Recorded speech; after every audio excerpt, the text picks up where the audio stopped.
تو حضرت والا فرماتے تھے کہ بھائی بہت ہی خطرناک دور ہے، اپنے بچوں کو ظالموں سے، بھیڑیوں سے، کتا اور سور والے کام کرنے والوں سے بچاؤ. اس کے بچانے کا طریقہ یہ کہ اپنے بچوں کو اپ ٹو ڈیٹ مت بناؤ. اپنی بیٹیوں کو جینز پینٹ اور چڈیاں اور شارٹ سلیو اور روڈوں پر اچھل رہی ہیں، سائیکلنگ کر رہی ہیں، لڑکوں کے ساتھ اچھل کود، بڑی عمر کی بچیاں. ماں باپ خوش، میری بیٹی سائیکل چلا رہی ہے، اب موٹر سائیکل چلائے گی اس کے بعد. اور یہ اب جو بھی جینس پینٹ پہنایا ہے 10 سال کی عمر ہو گئی، 11 سال کی عمر ہو گئی، اب ذرا شلوار قمیص پہن کے دکھاؤ، یا وہ شلوار فراق جو بھی بولتے ہیں، پاجامہ جو بھی پہن کر دکھاؤ، دیکھتا ہوں کیسے پہنتی ہیں. اب یہ لڑکوں کے ساتھ پڑھاؤ. ہمارے بچے الحمدللہ لڑکیوں کے ساتھ بھی نہیں پڑھ رہے. وہاں پر ایک ملک میں ایک مفتی صاحب ہیں، الحمدللہ میرے بہت پیارے دوستوں میں ان کا شمار ہوتا ہے. اس ملک میں جب جانا ہوا تو مجھے انہوں نے بتایا کہ میرے پاس ایک بچہ حافظ قرآن ہوا. اس کے بعد مجھے پتا چلا کہ اس کے ابا نے اس کو مخلوط تعلیم میں داخل کرا دیا ہے. بھائی مجھ سے تو برداشت نہیں ہوا. میں نے تو اٹھا کر ان کے والد صاحب کو فون کر کے خوب ڈانٹا کہ جب آپ نے اپنے بیٹے کو جہنم میں ڈالنا تھا تو حافظ قرآن کیوں بنایا؟ اصل میں دماغ میں نشہ چڑھا ہوا ہے کہ بیٹے کے پاس لیپ ٹاپ ہو، سیل فون ہو اور اسمارٹ فون. آج میں نے پہلی دفعہ نام سنا ہے، خط میں لکھا ہوا ہے اسمارٹ فون، پہلی دفعہ نام سنا ہے اسمارٹ فون، شاید ایک دفعہ اور بھی سنا ہو.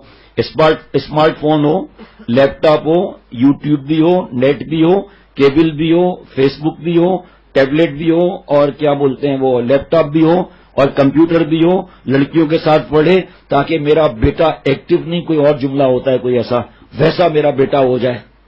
اور اس کے بعد پھر ایک گاڑی بھی ہوئے اور نوکری کم از کم 5 لاکھ کی ہوئے. میرا بیٹا عیش کرے، کبھی اس کو غم نہ آئے. تیری میری پلاننگ فیل ہو سکتی ہے، اللہ کی پلاننگ کچھ نہیں ہو سکتی. وہ خوشیوں کا دینے والا اللہ ہے.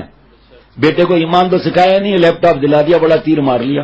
بیٹے کو بڑی پوسٹ پر پہنچا دیا، اس کو تو استنجا نہیں آتا، اس کو تو قرآن پاک نہیں پڑھنا آتا، نماز کا طریقہ نہیں آتا. آپ خوش ہیں کہ ہمارے بیٹا کامیاب ہو گیا. خدا کی قسم ناکام ہو گیا اگر توبہ نہیں کی تو، چاہے اس کی جاب کتنی بڑی ہو. بس بیٹوں کو دیکھتے ہیں کہ ہاں یہ ملٹی نیشنل کمپنی میں ڈائریکٹر لگ گیا ہے، اتنے لاکھ تنخواہ ہے، ڈیفینس میں بنگلہ ہے، 2 کمپنی نے گاڑیاں دی ہوئی ہیں، 2 ڈرائیور دیے ہوئے ہیں، اور یا ایم ڈی کو دیتے ہیں، جو بھی ہے. لیکن اس کو تو قرآن پاک پڑھنا نہیں آتا، نماز نہیں پڑھتا، جمعے کی نماز. آپ تو خوش ہو نا کہ جہنم کے راستے کی طرف جا رہا ہے. یہ تو لعنتی خوشی ہے بھائی. آپ کا میرا کام ہے اپنی اولاد کو نیک بنانا. اللہ ہم سے پوچھیں گے آگے کیا ہوتا ہے، ہمارا کوئی واسطہ نہیں ہے. وہ اگر اس کو پھر اگر جاب نہیں ملی تو آج کل تو ہر جگہ لڑکیاں ہیں، اور پھر اگر جو اس کو بولنا نہیں آیا تو پھر کیا ہوگا، اگر یہ فیل ہو گیا تو پھر کیا ہوگا، اگر ہم مر گئے پھر کیا ہوگا، پھر یہ سب رہ جائیں گے بچے. فرمایا زیادہ تر والدین، ماں باپ زیادہ تر روٹی بوٹی اور لنگوٹی.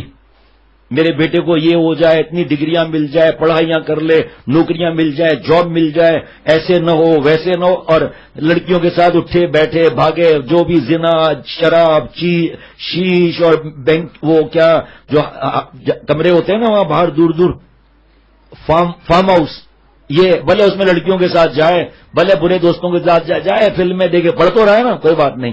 کراچی کے کالج کے پرنسپل حضرت والا کے پاس آئے کہ آج حضرت بہت دکھی ہوں، اس لیے آپ کے پاس آیا ہوں. کیوں؟ حضرت نے فرمایا کہ حضرت آج ایک باپ آئے تھے اور آ کر مجھ سے پوچھا 3 دن ہو گئے میری بیٹی نہیں آ رہی کالج میں.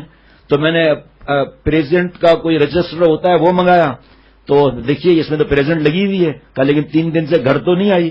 تو مانیٹر لڑکی کو بلایا، وہ نام محرم گناہ اپنا الگ ہے وہ بات. مانیٹر کو بلایا کہ یہ لڑکی آتی ہے؟ کہا ہاں سر آتی ہے. کہ آپ نے جان بوجھ کے پریزنٹ تو نہیں لگایا؟ کہ حضرت آپ دوسری لڑکیوں سے پوچھ لیں. سر آپ دوسری لڑکیوں سے پوچھ لیں. کہ پھر اس کا پتہ نہیں چل رہا 3 دن سے گھر نہیں آئی. تو اس لڑکی نے کہا کہ سر یہ لڑکی یہ ایک اور باہر 3 لڑکے آتے ہیں گاڑی میں، ان کے ساتھ بیٹھ کے چلی جاتی ہیں، پھر ہمیں نہیں پتا. تو حضرت نے فرمایا اس بے غیرت باپ نے کیا کہا پتا ہے؟ Okay then no problem. اس کالج تو آ رہی ہے نا. حضرت نے فرمایا تیرا اوکے تیرا نوکے. بے حیا جوان بیٹیوں کے لیے یہ حالت ہے تیری. تو زیادہ تر باپ کا یہ معاملہ ہوتا ہے. ورنہ یہ کالج یونیورسٹی میں لڑکیاں کہاں سے پڑھتی ہیں؟ اگر ماں باپ دیندار ہوتے، اگر ماں باپ اللہ کے پیارے ہوتے تو اپنے اولاد کو، بیٹیوں کو دوزخ کے راستے بھیجتے. آپ کو بات بتاؤں، شاید جمعرات کو بتائی بھی تھی. ایک لڑکی آئی، ہمارے دوست ان کے محرم ہیں، ان کے گھر گئے تھے ملنے کے لیے اپنے بڑی سے، رشتہ نہیں بتاؤں گا، یا موجود بھی ہوں گے، زیادہ آتے ہیں، روتے ہوئے بتا رہے تھے مجھے. بیٹی آئی کہ مما میرے ٹیوشن ٹیچر آ گئے، یا سر بولتے ہیں جو بھی ہے وہ آ گئے، میں اب کمرے میں جا رہی ہوں، نوک نہیں کیجیے گا.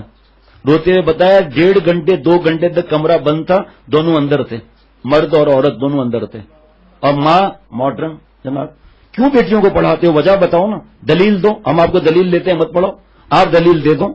بیٹیوں کی دوستیاں، لیپ ٹاپ ان کے ہاتھ میں، اور نیا نام میں نے آج سنا ہے اسمارٹ فون ان کے ہاتھ میں، ہر چیز جا رہی ہیں آ رہی ہیں، کون سہیلی آ رہی ہے ساتھ میں کیا لا رہی ہے، کوئی ہمارا واسطہ نہیں، پڑھ لے بس تاکہ ہمارے کو جنت میں لے جائے گی ہماری بیٹی. اور جو بیٹی رابعہ بصریہ ہے نہیں، وہ نعوذ باللہ دوزخ میں لے جائے گی، پڑھی لکھی نہیں ہے نا، قبر میں پہلے ڈگری کا سوال ہوگا نعوذ باللہ.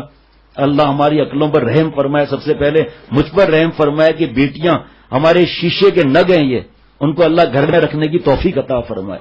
بیٹی ناراض ہو جائے گی، دیکھو زیادہ سختی نہیں کرنے پڑتی، اگر آپ زیادہ ڈور کھینچو گے نا ڈور ٹوٹ جائے گی، وہ تو وہاں پتہ چلے گا ڈور ٹوٹتی ہے یا چپ ہوتی ہے. ناراض ہوتی ہے اولاد ہو جائے، یہ درجہ کہاں ملتا ہے ہم لوگوں کو؟ ایسا تھوڑی درجہ ملتا ہے.